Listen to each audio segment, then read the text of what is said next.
Okay, let's get started then. The agenda says that we are going to introduce ourselves second. I'm going to make it first. Let's just go around real quick before we vote on the minutes to approve the minutes of a previous meeting. So I'm Ed Gregg, and I'm chair of the Historic Preservation Commission for Uniontown. Ron? I am president of the Historic Uniontown, Inc., which handles the academy. Okay, thank you. Tim? Mr. Dixon? Timothy A. Dixon, Assistant County Attorney. I'm counsel for the board. Piohe?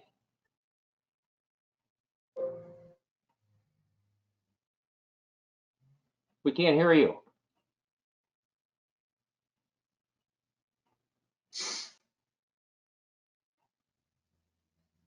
Have a microphone problem.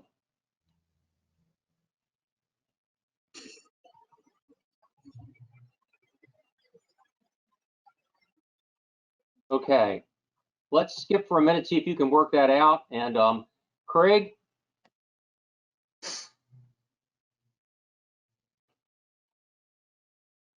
Having some difficulties here. Okay, Craig Saunders is a member of the commission.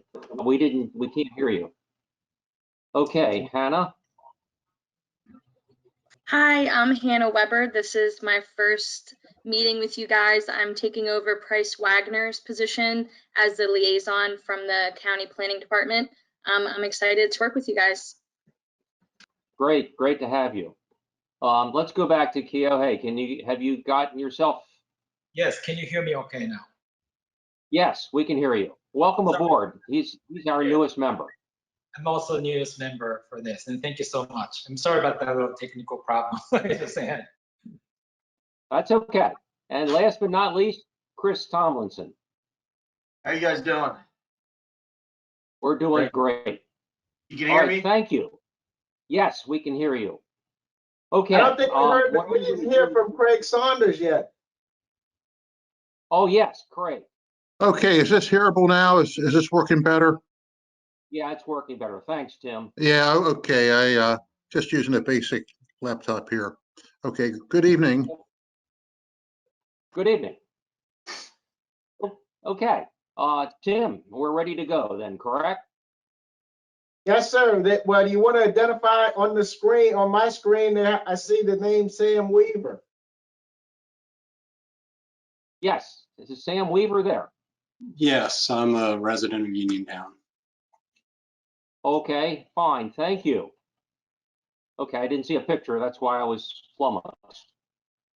Okay, next order of business is the approval of the minutes of the July 14th, 2020 meeting.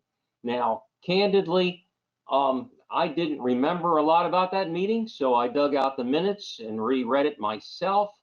I did not see any issues with it. I'm not sure if any of our members have reviewed it or not, but I suggest that we, at this point, perhaps make a motion. Somebody can make a motion to approve it, and then if somehow we discover something that needs to be changed, we can always get back and see what we can do about that.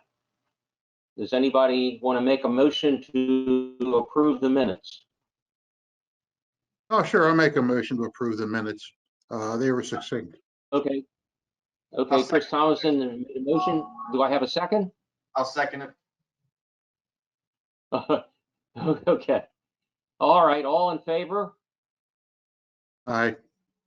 Aye. Okay. All right. The minutes have been approved.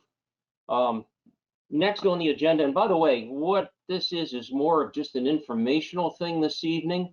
We have no decisions made for our group, and so what I wanted to do was, first of all, I wanted to just review what I'm going to call our rules and regulations a little bit. I'm not going to read them. I'm just going to point them out to you because I don't want this meeting to go on forever. No one ever really introduced me to these things, and I'm quite sure that the members that are here have probably never really explored this in any depth, or if you did, on their own. But I'm going to use just a tiny portion of this meeting to just make you aware of some of the things that we need to have, the tools that we have to work with as commissioners for this Historic Preservation Committee. So the first thing I want to do is draw your attention to the county website for the Historic Preservation Commission. When you go into the county website, it's under the boards and commissions, and you will find our site there. There is a wealth of information at the bottom of the panels, which has all of the documents that really can help you do your job better as commissioners, as well as information for the public.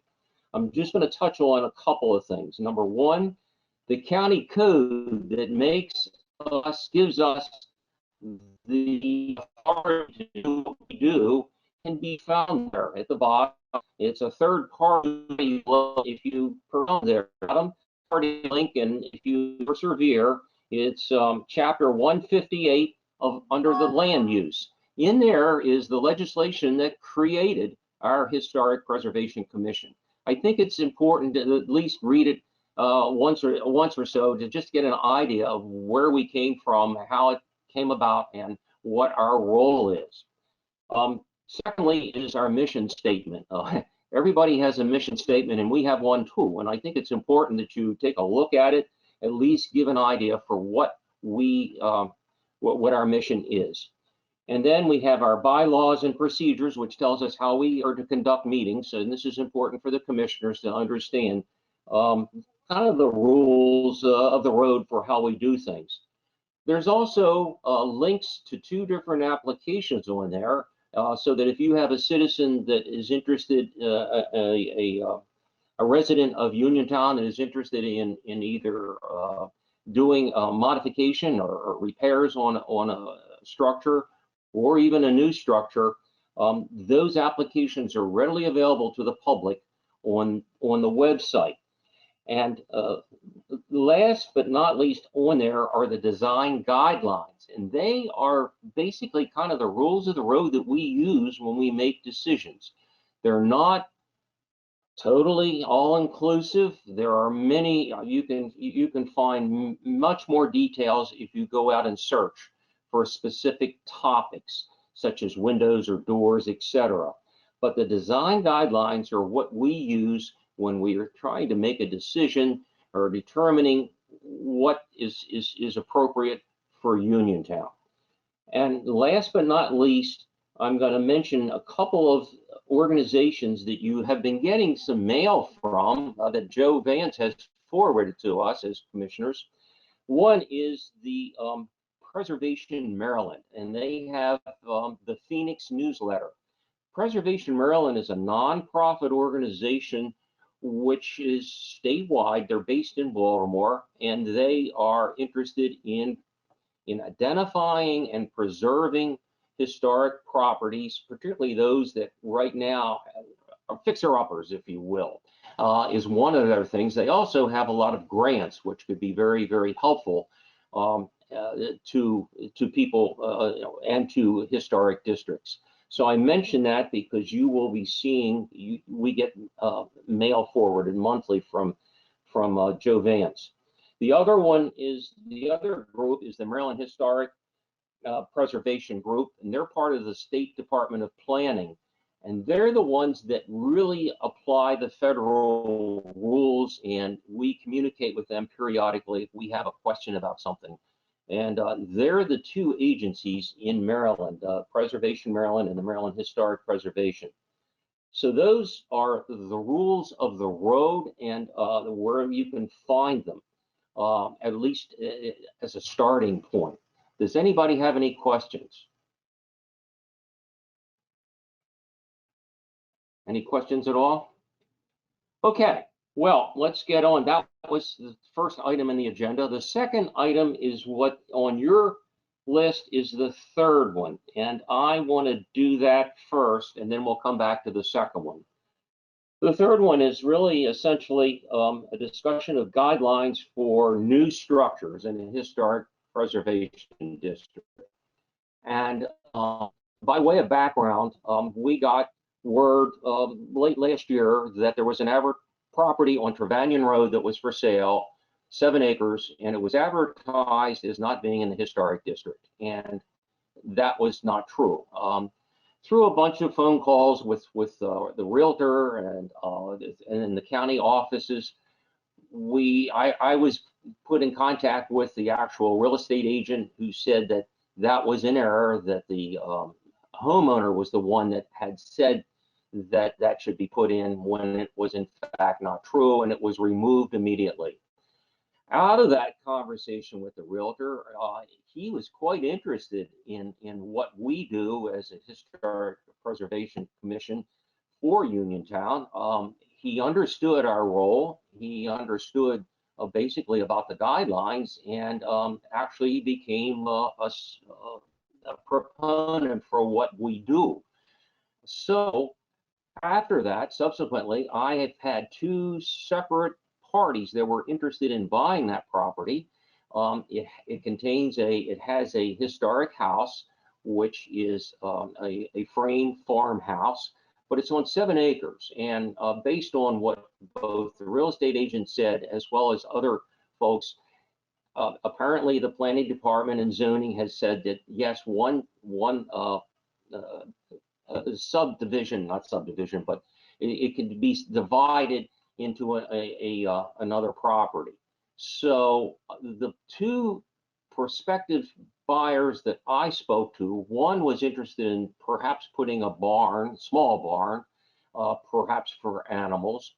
The other prospective person was interested in something like an in-laws cottage, an actual house.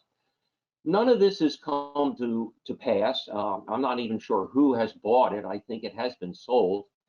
But more importantly is that we just discussed a few minutes ago all the rules and regulations.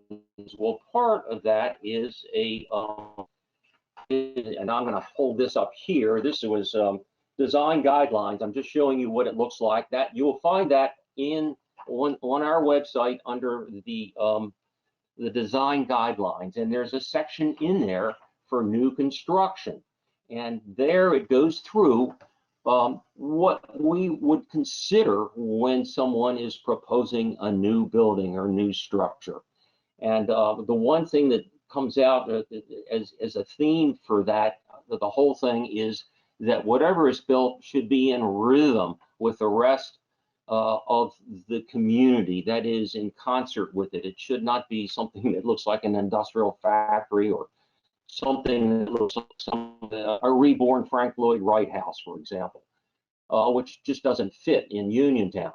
So as we go along, people may choose not to do anything. That's fine too. But even if they wanted to put a barn up, we would at least want to give them some guidance ahead of time, and then ultimately they will submit for approval, an application for approval for new construction of some structure.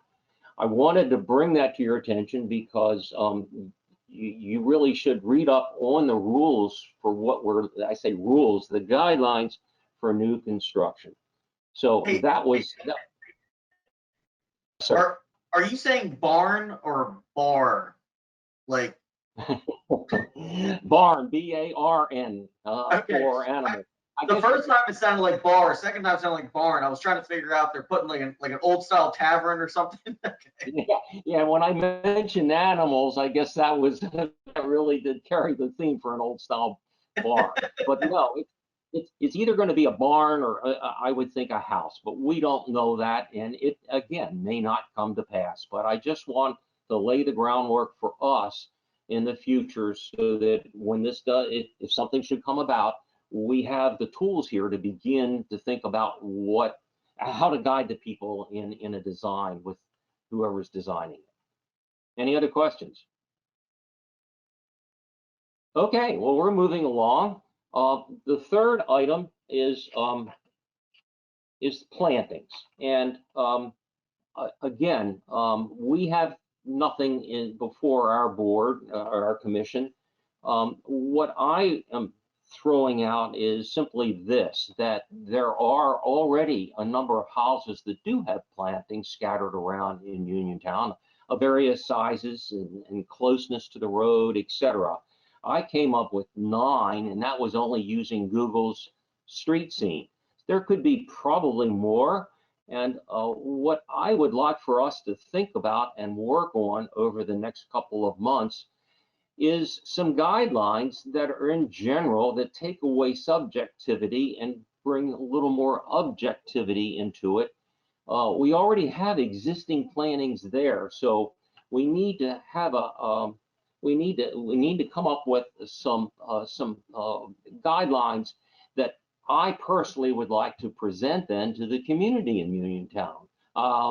That is a Zoom meeting would, or whatever you want to call it, a go-to meeting type of thing would be difficult, but I would love, hopefully, and time's on our side here, of maybe in the coming months, we could possibly have a community meeting, perhaps outside when the weather is better, and sit down and listen to what people want, what their feelings are, because I personally don't feel that we should be totally injecting just ourselves in this. It should be the community speaking up and saying, we have these existing now, what do we want to do and how do we want to do it? And I think that's the most equitable way to do it, but I'm very much open to your thoughts and suggestions. Anybody? Okay. Hi, I'm here. For the hardscape, number 1, I think the hardscape should be a material that's, if it's not like 100% natural, like pressure treated landscape ties are, it's pressure treated, but it should be like a natural material. And then number 2, I think that the height of it should only be maybe 6 inches maximum, something about the size of a step. So if somebody wanted to walk into it or over it for some reason, when the plantings aren't there, it's not going to be a big barrier. They're not going to trip on it. They're not going to have to walk around on it. So if you would make it a natural material and make it a certain height, which I say is like a step, then, maybe you might have, a beginning guideline on that. The one that we were discussing about before is made out of plastic or Trex material, and that's really not, it doesn't really fit in because it's not a natural material. But that's just my thoughts on it right now.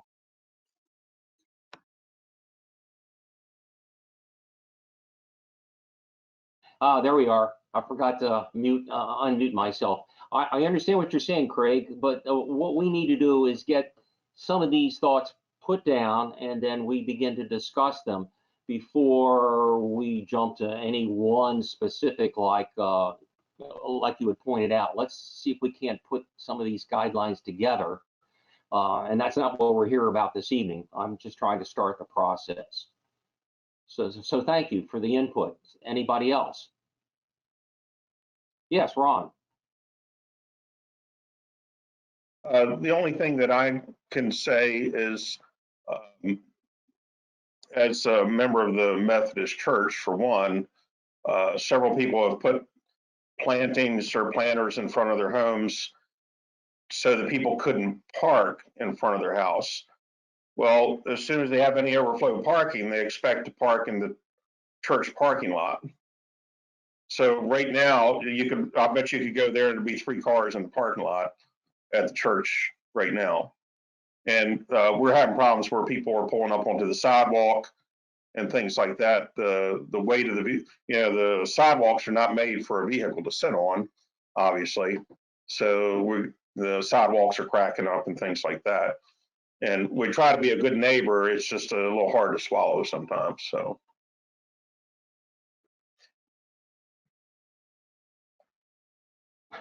Okay, thank you, Ron. I'll get used to this. Okay, anybody else? Ed, I think it's a great idea to get out there again, do something. You're talking about doing something in the town outside. I think the last time we were in the town doing like a meeting was I mean, that was years ago. I feel like it was now. So yeah, it's definitely been a while since we've been in the community, and I always enjoyed when we went in there. So I think that's a great idea. Just need to figure out where to go, since we probably can't use the schoolhouse right now, with it being small, with all the restrictions and whatnot going on in the world. I agree with you, Chris. It's been a while, Christopher. I agree, and it's been quite a while. It's 3 or 4 years since we've been out there, I guess, in the old schoolhouse. But I would really like to do that as soon as things open up. I think that would be good, which gives us time to develop what things like Craig Saunders said. I would like to develop some talking points for us, working points, if you will. And to that end, a couple of things I think we need to do. One is, and I'm open for if anybody would like to volunteer to do some of this. One would be to just determine how many situations we do have in Uniontown. I counted 9. There could be more, and kind of a little description. Are some of them large, some of them small? What kind of plantings are they, and how do they fit in? That is, are they in front of the walk, whatever, so forth.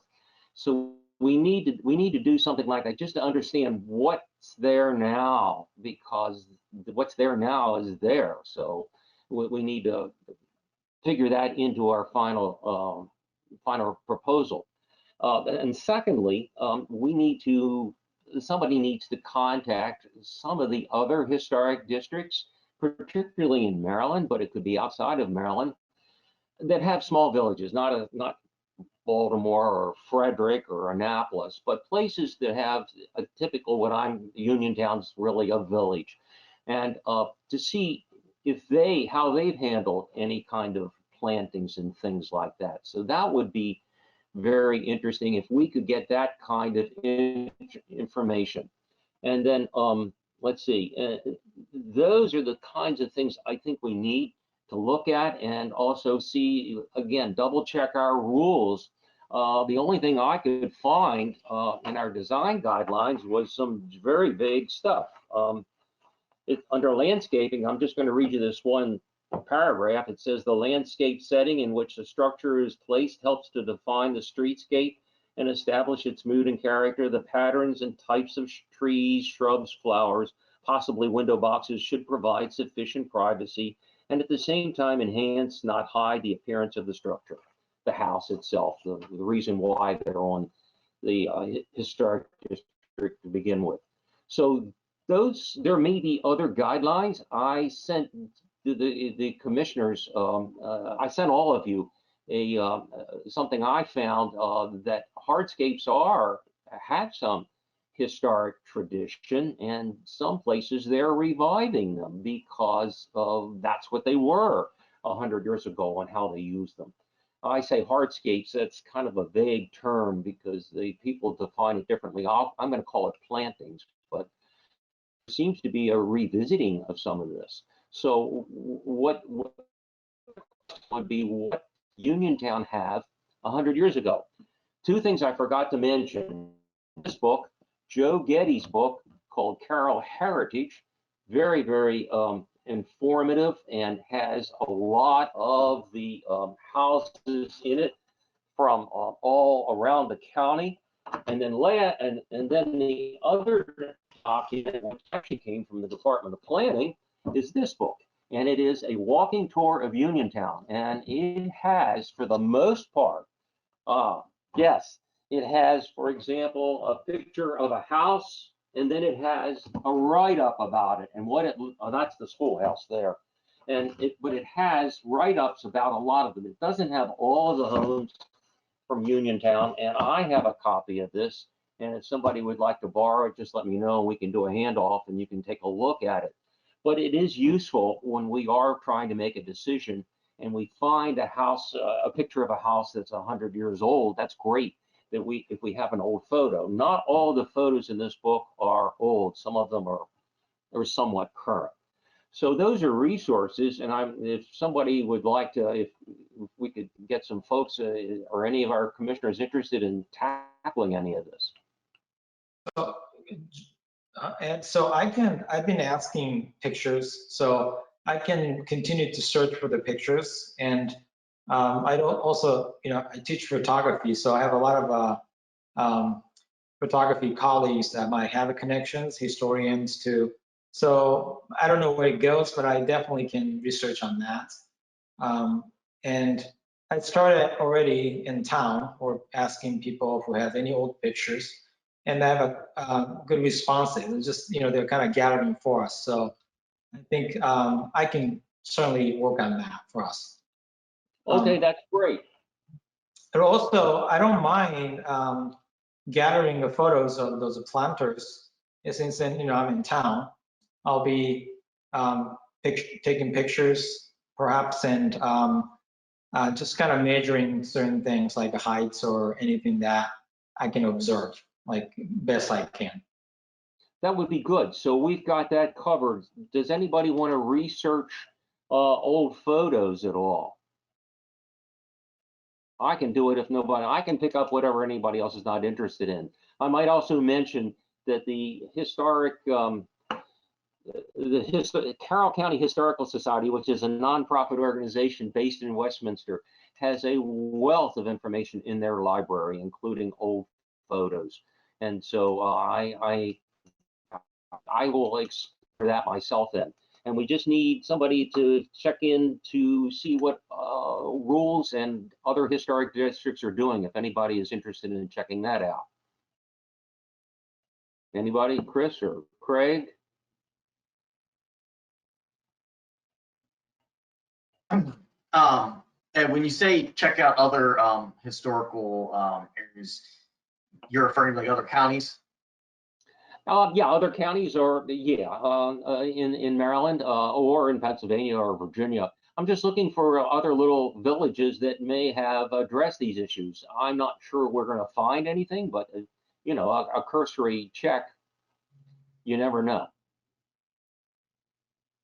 Right, Ed, I'd like to help, but I really don't know where to start. I've lived in a historic district in Baltimore City, but that's not really applicable to what we're doing. And their circumstances, they have curbs and sidewalks and things that were there when the place was originally come up with. It was Roland Park. So I just don't know where to start. If you tell me where to start, maybe I can get going on it. Okay, my suggestion would be let's see. I'm trying to think here what would be the best way to approach it. I would call the Maryland Trust.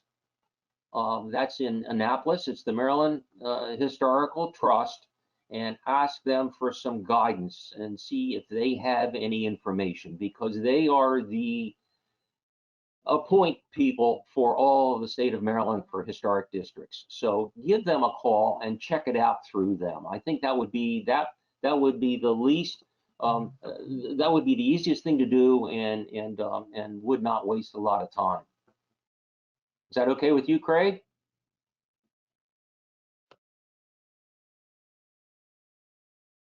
Oh, you're off. You're muted. Okay, thank you very much.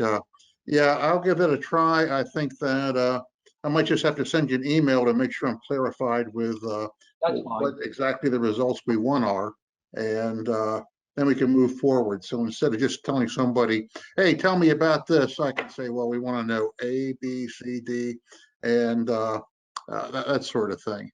So yeah, I can. Yeah, email me and I'll get back to you and we'll work it out. But basically, what we're looking for is, has anybody else had this issue, and how have they dealt with it? Is really what I'm saying. I hate to reinvent the wheel if somebody else has already solved some of these problems for a small village. Okay, great. And okay, yeah. So, and Christopher, would you mind checking out just our rules and guidelines and make sure we haven't missed anything, to see if there's anything that really is more objective than subjective? Would Yes. you be okay with that? Okay, great. So I've got, okay, all three of us. That's what I wanted to accomplish this evening, is to get something moving so we can sit down, because ultimately my end goal is to have a community meeting. because this would be a new type, this would be a new procedure or a new guideline, I should say procedure, but guideline. So I would really like to have the community buy-in on that in Uniontown, so that everybody's comfortable with what we're doing. Does anybody have any questions? Anything in general? Yeah, one thing in general, concerning the email which I got back on 27 January, concerning the property that was not properly described that was for sale in the historic district. Do you think it would be appropriate for us to try and educate or get the real estate industry a little bit more on board with what the historic district is and what the restrictions are? Because people get emotional over buying real estate, and people tend to listen and say, okay, well, if the realtor tells me I can do it, it must be true, because they want to buy a house.